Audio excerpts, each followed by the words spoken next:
Hey, greetings everyone. Lieutenant Colonel retired Alan West, the chairman of the Republican Party of Texas. Why are we here today? We want to talk about some of the concerns, some of the insights, perspectives we have on this 87th legislative session. We're in the final month, and we know we've got about 2, maybe 3 weeks before everything is pretty much so shut down because we have to abide by the 140-day rule.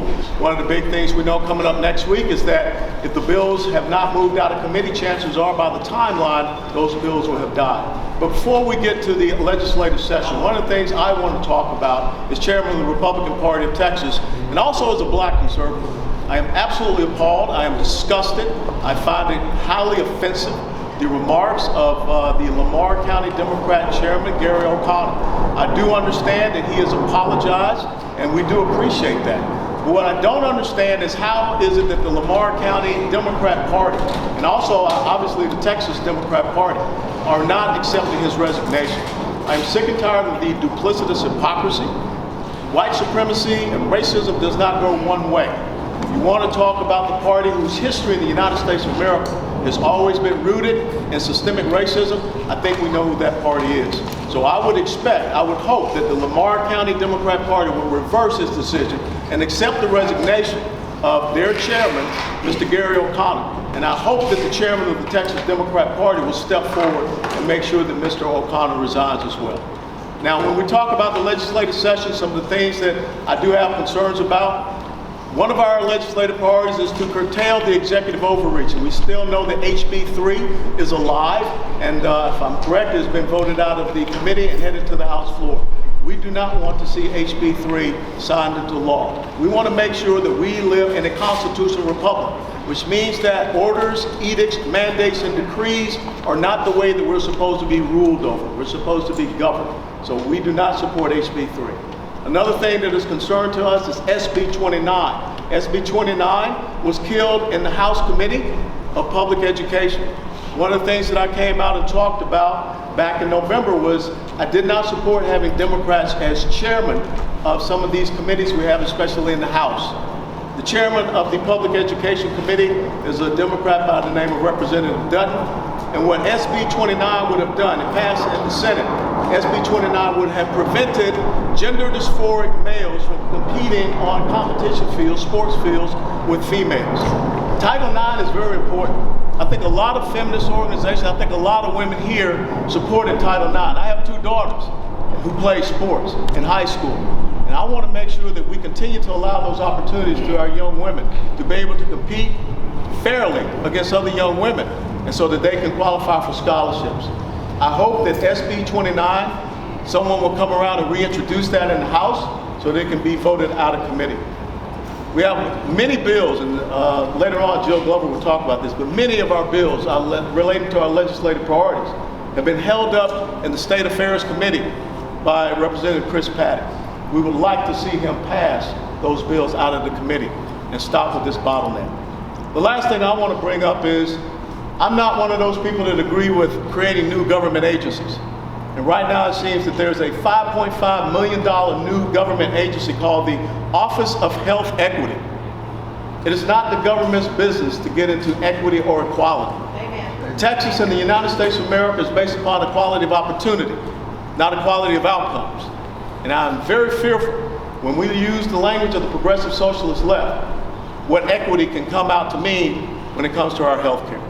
So those are the points that I want to bring out, and I will turn it over to the senior representative that is here right now, and that is Representative Tinderholt. Thank you, sir.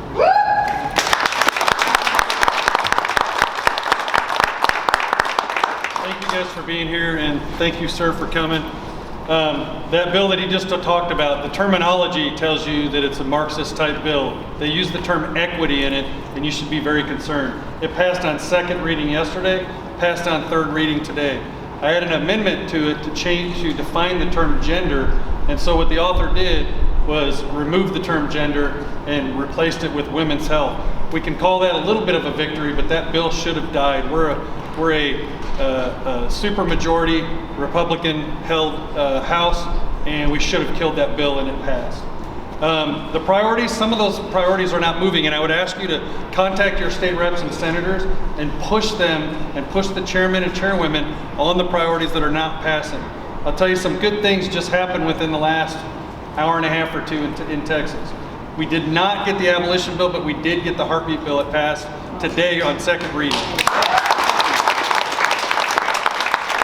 It'll go to third reading tomorrow, and I believe in September timeframe, if the governor signs it before then, we will no longer have people murdering unborn children at the time that they can detect a heartbeat.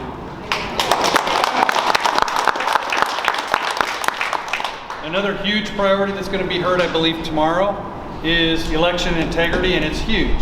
I'm not sure how many amendments we're going to see on that bill, but from the looks of what I've seen of both the Senate and the House version, they're both very good products. I'm excited to see which one comes, and it'll determine what kind of amendments we do to that bill. I think that we're going to see a really good product. I think also in the next 24 hours, we're going to see riots across the state where people are blocking highways, harming human beings, and destroying businesses. That'll be outlawed, and people will be punished for doing those things and ruining businesses and ruining livelihoods.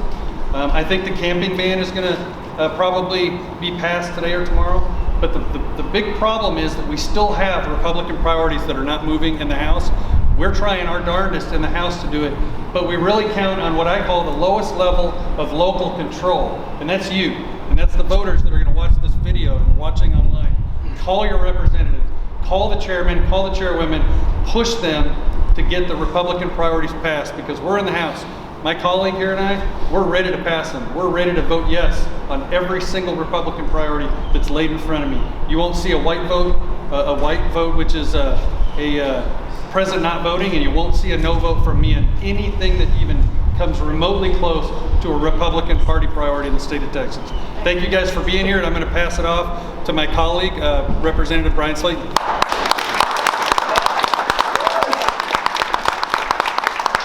It is great to be here with all of you today. And one touch-up thing we also have coming up in a little bit is the trigger bill. Certain things would happen and we could end abortion in Texas. So let's keep our fingers crossed on that. Republicans can hold the line and do the right thing on that bill. What I wanted to talk with you about is, I guess, probably a subject that I've probably been introduced to most of you by, is my amendments. And let me start with this. Everyone, you must believe in accountability. You have it all your life. As a child, you have accountability when your parents have been gone and you were supposed to clean the house. When that garage door opens, accountability begins. Whenever you're at work and your supervisor or boss has been off on vacation or conference, when they come home, the accountability begins. And when we get to sine die, accountability begins on the Republicans in Texas that are elected to serve in this building. We've had control for almost 20 years, and it's a shame it takes us this long to do things.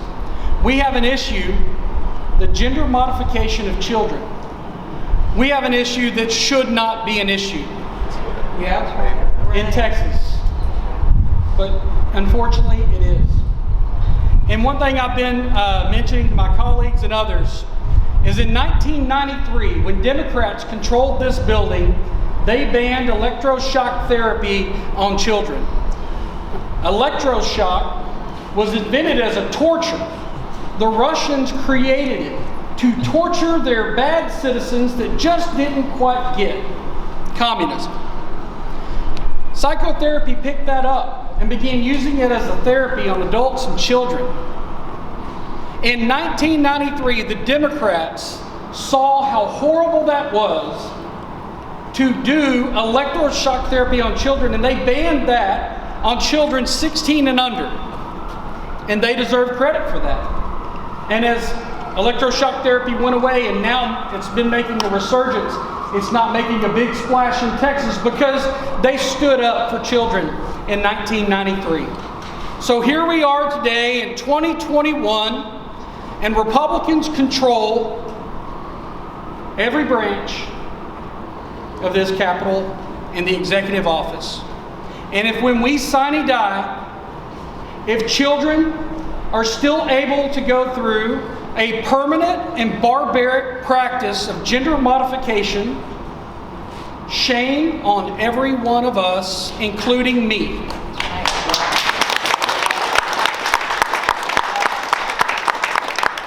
If we don't pass this bill to protect children, I hope I'm voted out of office. Just start over with brand new Republicans as far as I'm concerned. I'm not here to go after any one person. If we can't stand up for children, what are we good for? I just want to ask you all to continue to fight, continue to call, continue to, unfortunately, beg for people to do things that in their heart they know they wouldn't want happen to their own child or grandchild. Right. Thank you all for being here, and we have no choice but to stop this practice in Texas. And I'm proud to have all of you joining us. And I want to say a special thanks to Jeff Younger, who is an amazing dad. His fight he's put up for his son is for the record books. And I respect him so much for what he's done to get us here to this point where we actually may ban this practice, but it wouldn't happen if he didn't take a stand for his child. So y'all all thank him for having the guts and just the godly love for his son that he has. Thank y'all very much.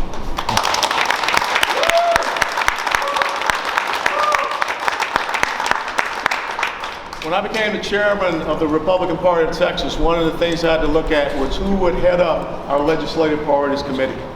And I could not be more thankful for the efforts and tireless hard work of Jill Glover and what she has done in bringing our 8 legislative priorities to the people so that we have this type of support and this type of demand for this Republican-controlled House and Senate to do what is right for our grassroots conservative Republicans.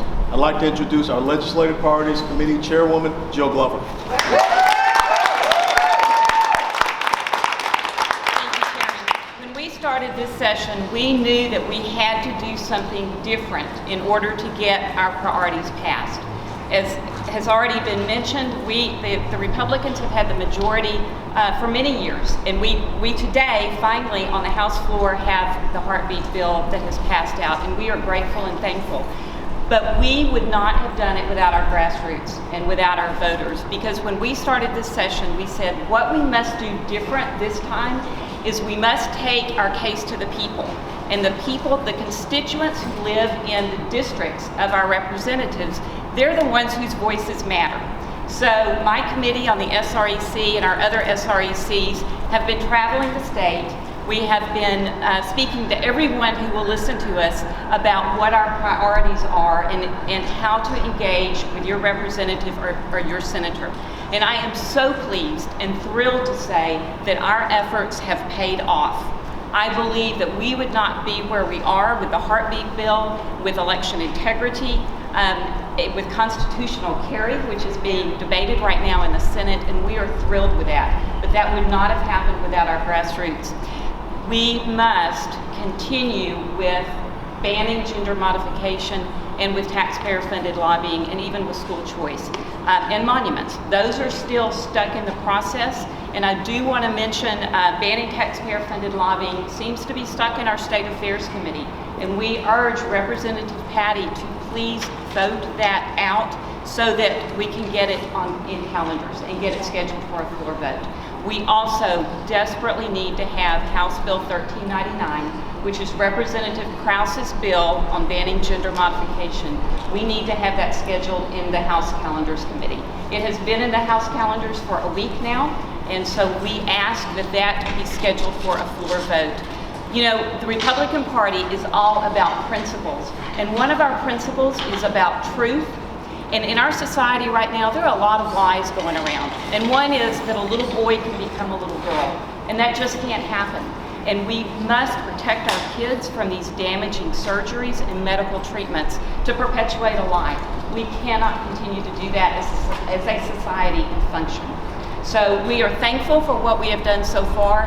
We must have the grassroots continue the efforts that they have already put out, and we thank you to all of the groups, but please keep calling your representative and your senator to get these other priorities passed. Thank you all so much.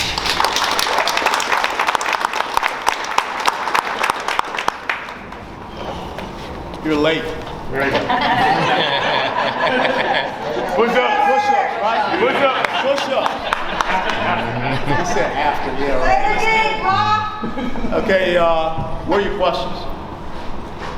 How helpful is the governor been right now in pushing these priorities to finish? I think the great thing when you saw the governor come out and say that if these bills can get through the legislature, he'll sign it, like constitutional carry. I think this is the first time ever that we have had constitutional carry passed in the House, and it's over in the Senate. And so now, a couple of weeks ago, the lieutenant governor said it didn't have a chance, and he didn't have the votes. Well, guess what?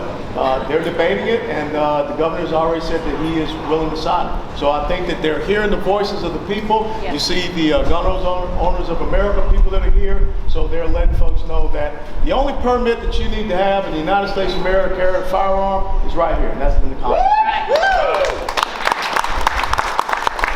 Yes, sir. Chairman West, I'm Hayden Sparks with the Texan. What would you say to conservatives who hear all of this about legislation that's making progress but worry that it could be stricken by the courts even after it is signed by the governor? Is the Republican Party preparing to fight these battles in court as well as at the Capitol? Well, absolutely so, and I think that one of the things we've got to get the right balance is to not have activist judges and not have people bring these frivolous lawsuits, because either we stand by the rule of law or we don't. We cannot be ruled over by these people in the black robes. So that's the key thing. I mean, when you pass something by the duly elected representatives of the people, how is it that anyone can go to a court and say, we don't want to have into law the things that legislators have actually went through, debated on, got it passed through, got it signed by the executive. Last thing I know, that's civics. Okay? I remember Schoolhouse Rock. Schoolhouse Rock didn't say anything about the judicial branch coming in and changing law. If Governor Abbott was challenged in a primary, would you support him? Well, I'm not here to talk about 2022 races. I'm here to talk about what is the most important pressing issue for us right now.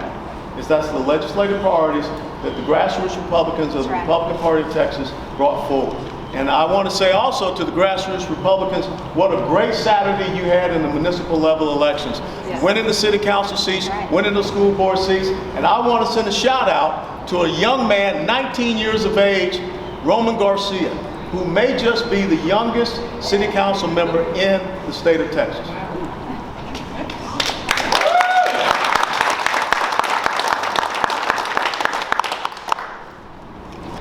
Which of the election bills do you expect to see go forward? Both of them?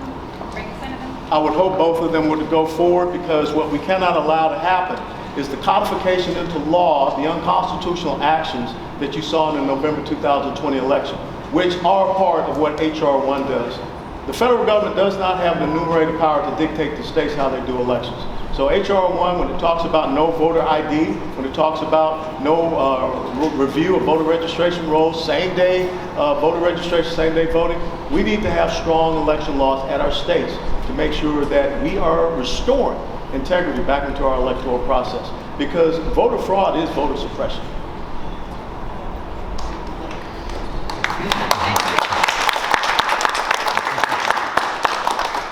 Jordan Botkin with CBS Austin. I know, but you're asking a question. You still haven't done push-ups. Most of law enforcement officials in major Now cities. you're up to 20. 'Cause you asked me a question. Can I have one more? You're up to 30. Most of the law enforcement officials in major cities, where most of the crime is at, have opposed permitless carry. Why is it that we continue to push it? I think most of the law enforcement officers from these major cities where you see an increase of crime should be worried about where there's an increase of crime, instead of telling a legal law-abiding citizen they cannot protect themselves. Yes.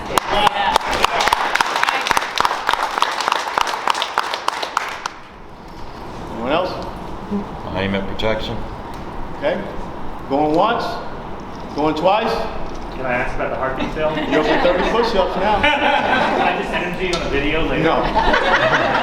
You got witnesses. This is from a colleague. GOP leaders in support of SB8 have used the term heartbeat to trigger the need to use and outlaw abortions as early as 6 weeks, when medical professionals who actually perform abortions say that it's not specifically accurate. Why would the GOP support the legislation if medical leaders argue differently and oppose the limitations that this bill would put on their patients? I just found out today that my youngest daughter is going to be induced into labor next Saturday. If we cannot stand up and protect the most innocent thing, that's life in the mother's womb, then what good are we? I am sick and tired of seeing commercials that always tell me I need to send money in to protect puppies, but we can't protect babies. I'm done with this. All right? How many people would like to see a member of the media do 30 push-ups?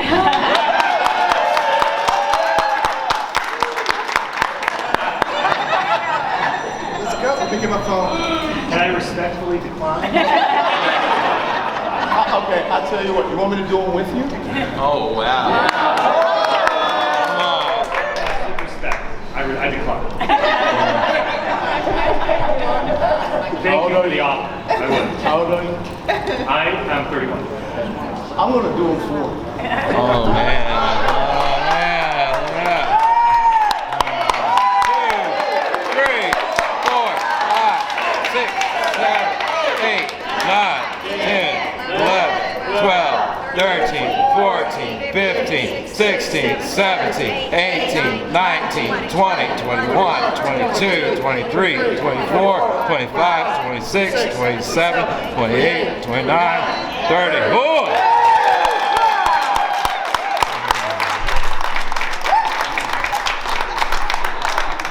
That was a gift. Don't ever come late to another one of mine. That's it. Thank y'all for being here.